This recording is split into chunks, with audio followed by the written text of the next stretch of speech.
1장. 노아의 조롱에 참다 못해 올리버가 반격에 나서자 움찔하는 노아.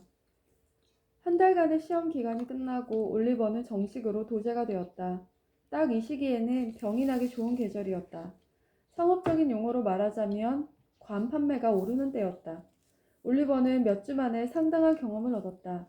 소어베리 씨가 아주 기발하게 머리를 굴린 덕분에 가장 낙관적으로 기대한 결과보다 훨씬 더 큰 성공을 거두었다. 가장 나이가 많은 주민들도 이토록 홍역이 유행해서 아이들의 목숨을 위협한 때를 떠올릴 수 없었다. 수많은 장례행렬이 이어졌는데 작은 올리버가 무릎까지 내려오는 상장을 모자에 달고 앞장설 때면 마을 어머니들이 형언할 수 없는 감탄과 감정을 숨기지 못했다. 게다가 올리버는 완벽한 장의사에게 필수적인 평정심과 침착성을 익히기 위해 성인의 장례식에도 거의 주인을 따라다녔는데 심지가 굳은 사람들이 시련과 상실을 얼마나 묵묵하게 불굴의 용기로 참아내는지 살펴볼 기회를 많이 가질 수 있었다. 예를 들면 소어베리 씨가 어느 부유한 노부인이나 노신사의 장례를 부탁받았을 때였다.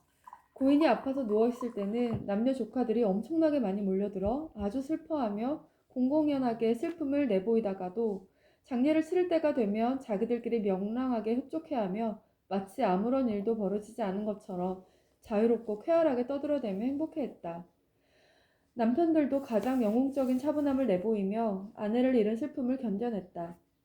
아내들도 남편을 잃고 상복을 입을 때면 비통해하기보다는 최대한 상복이 매력적으로 보이는 일에 더 신경 쓰는 것 같았다. 장례식이 행해지는 동안에는 비통함을 격정적으로 토로하던 신사숙녀분들이 집에 돌아오는 순간 돌변해서 차를 다 마시기도 전에 감정을 완벽히 추스르는 모습도 관찰할 수 있었다. 이 모든 모습이 아주 유쾌하고 유익해서 올리버는 감탄을 금치 못한 채 지켜보았다. 과연 올리버 트위스트가 이 훌륭한 분들의 사례를 본받아 모든 상황을 묵묵히 감내하게 되었는지는 올리버의 이야기를 쓰고 있는 입장이지만 전혀 확신할 수 없다. 다만 아주 명백히 말할 수 있는 사실은 여러 달 동안 노아 클레이폴의 유세와 학대를 꿋꿋이 온순하게 감내했다는 것이다. 노아는 점점 더 심하게 올리버를 괴롭혀댔다. 고참인 자신은 변함없이 자선학교 학생 모자에 가죽바지 차림인데 반해 신참인 올리버가 승진해서 검은 지팡이와 상장을 늘어뜨린 모자를 쓰는 것에 질투가 심해졌기 때문이다. 노아를 따라 샬롯까지 올리버를 학대했고 소어베리 부인은 남편인 소어베리 씨가 올리버를 둘도 없는 친구처럼 대했기 때문에 올리버가 눈엣 가시였다. 올리버는 한편으로는 이 세 사람과 다른 한편으로는 넘치도록 많은 장례식 사이에 끼어서 굶주린 돼지가 실수로 양조장 곡물창고에 갇힌 것만큼 그렇게 안락한 처지는 못 되었다. 이제 올리버의 이야기에서 아주 중요한 단락에 이르렀다. 여기서 한 가지 행동만은 기록해야 한다. 언뜻 하찮고 별로 중요하지 않게 보일지 몰라도 간접적으로 올리버의 장래와 처지에 중대한 변화를 일으킨 행동이기 때문이다. 어느 날 저녁 먹는 시간에 올리버와 노아가 부엌으로 내려가서 목뼈 끝에 붙은 가장 형편없는 양고기 600g으로 만찬을 즐기려고 하는데 샬롯이 위로 불려가는 바람에 잠시 시간이 뜨게 되었다. 그러자 배가 고프고 아기에 찬 노아 클레이폴은 이 시간에 어린 올리버를 짜증나게 건드리며 괴롭히는 일보다 더 값진 일이 어디 있으랴 생각했다. 노아는 이 순수한 즐거움에 몰두해서 발을 식탁보 위에 얹은 채 올리버의 머리카락을 잡아당기고 귀를 비틀면서 아첨꾼이라고 구박을 해댔다. 그러면서 더 나아가 올리버가 교수형을 당하게 된다면 언제라도 그 바람직한 사건을 보러 가겠다고 공언했다. 이렇게 조잡하고 치사한 문제들을 꼬집어내면서 딱 사악하고 못된 자선학교 학생답게 굴었다. 그러나 아무리 골려대도 올리버가 울지 않자 노아는 한층 더 재치를 부려보자 싶었다. 오늘날까지도 재치가 모자라는 많은 사람들이 남들을 웃기려고 할 때 하는 짓을 노아도 시도했다. 좀 더 사적인 문제를 건드리게 된 것이다. 야, 구빈원, 엄마는 좀 어떠시냐? 우리 엄만 죽었어. 다신 엄마 얘기하지 마. 올리버의 얼굴이 붉게 달아오르고 숨이 가빠지면서 입이 실룩대며 코가 벌렁거리기 시작하자 클레이폴 씨는 올리버가 왈칵 울음을 터뜨리기 일보 직전이라고 생각했다. 그래서 재빨리 공격을 개시했다. 근데 뭐 때문에 죽었는데? 마음이 상해서래. 간호부 할머니들이 그랬어. 올리버가 질문에 답한다기보다 혼잣말 하듯 읊조렸다. 그렇게 죽는데 어떤 건지 알 것 같아. 얼레리 꼴레리 구빈원. 올리버의 뺨 위로 또르륵 눈물 한 방울이 떨어지자 노아가 옳다구나 한마디 덧붙였다. 지금 뭐 때문에 울적이는 거냐? 너 때문은 아니야. 올리버가 급하게 눈물을 훔쳐내며 말했다. 괜히 넘겨짚지 마. 아, 그래? 나 때문은 아니라는 거지? 노아가 빈정거렸다. 그래, 너 때문이 아니야. 거기까지만 해. 더는 못 참아. 엄마에겐 그만두라고. 그러는 게 좋을 거야. 올리버가 톡 쏘듯 대꾸했다. 그러는 게 좋을 거라고? 뭐야, 구빈원 따위가 어디서 건방지게. 네 엄마가 뭐? 그냥 괜찮은 여자였다고? 나 원찬. 여기에서 노아는 고개를 의미심장하게 끄덕이며 조그마한 붉은 코를 힘껏 끌어올려 축혀 세웠다. 뭐 있잖아, 구빈원. 노아는 올리버가 침묵을 지키자 대담해져서 짐짓 동정을 가득 담은 가장 재수없는 말투로 빈정거렸다. 있잖아, 구빈원. 어쩔 수 없는 현실이야. 물론 그때도 어쩔 수 없었을 테지. 참 안 됐지만 말이야. 다들 널 아주 동정한다고. 하지만 명심해야 해. 네 엄마 진짜로 막 굴러먹던 여자였단 사실을. 지금 뭐라고 했어? 올리버가 갑자기 고개를 번쩍 들며 따지고 들었다. 막 굴러먹던 여자였다고. 노아는 망설임 없이 툭하니 대답했다. 그래서 그때 죽은 게 차라리 다행이었던 거야. 안 그랬으면 감옥에서 중노동을 하거나 유배나 교수형을 당했겠지. 확률은 교수형이 제일 크지 아마도. 분노에 사로잡힌 올리버는 벌건 얼굴로 벌떡 일어나서 의자와 탁자를 뒤집어 엎었다.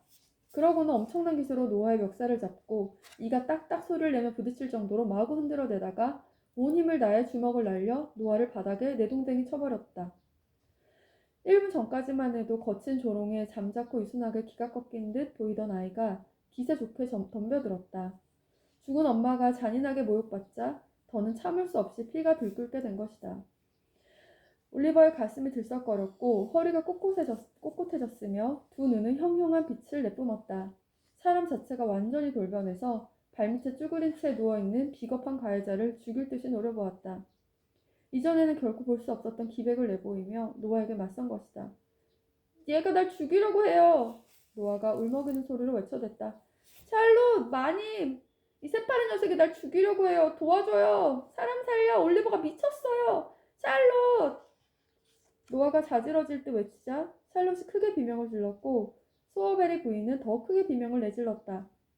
샬롯은 부엌 옆문으로 급히 달려들어왔고 소어벨의 부인은 계단 위에서 아래로 내려가면 과연 목숨을 부지할 수 있을 것인지 가늠해보면서 멈춰 서 있었다. 이 쥐새끼 같은 놈아! 샬롯이 비명을 내지르며 온 힘을 다해 올리버를 붙잡았다. 여자였지만 힘이 장사였다. 야, 이 배은 망덕하고 사람 죽일 끔찍한 악당아! 샬롯은 말 한마디마다 힘을 실어서 올리버를 때렸다. 거기다가 심심할까봐 비명을 양념처럼 더했다. 샬롯의 주먹은 아주 매서웠다. 그런데도 소어벨의 부인은 올리버의 분노를 제대로 억누르지 못할까봐 부엌으로 뛰어들어 한 손으로 올리버를 거머쥔 채 다른 손으로 올리버의 얼굴을 핥히며 거들었다. 이렇게 상황이 유리하게 변하자 노아는 벌떡 일어나서 뒤에서 올리버를 비비급했다. 이 상황은 오래 유지되기에는 너무 폭력적인 운동이라 할 수 있었다. 셋 다 지쳐서 더 이상 쥐어뜯고 때릴 힘이 빠지자 올리버를 질질 끌고 가서 먼지 가득한 창고에 가두어 버렸다. 그 사이에도 올리버는 전혀 기가 죽지 않은 채 버둥거리며 소리를 질러댔다. 상황이 일단락되자 소어벨의 부인은 의자에 풀썩 주저앉으면서 울음을 터뜨리고 말았다. 아이고, 마님이 쓰러지셨네. 노아, 빨리 가서 물 좀 가져와. 샬롯이 말했다. 오, 샬롯. 소어벨의 부인은 노아가 쏟아부은 찬물을 흥건히 뒤집어 쓴 채 숨을 헐떡거리며 입을 열었다. 샬롯, 우리 모두 잠자다 살해당하지 않은 것만 해도 얼마나 다행이니? 천만 다행이지요. 제발 이 일을 교훈 삼아 주인님이 앞으로는 살인마의 강도피를 타거나 저런 끔찍한 녀석들을 데려오지 않았으면 좋겠어요. 노아만 불쌍하지. 제가 들어왔을 땐 반 죽음 상태였다고요. 불쌍한 것. 소어벨의 부인이 노아를 연민 가득한 눈길로 바라보며 말했다.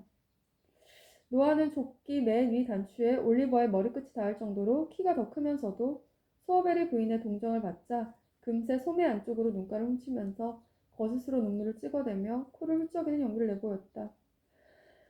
이제 어쩌면 좋으냐? 소어벨의 부인이 탄식했다. 남편은 집에 없고 어른 남자가 하나도 없으니 저 녀석이 10분이면 저 문을 부수고 나올 텐데.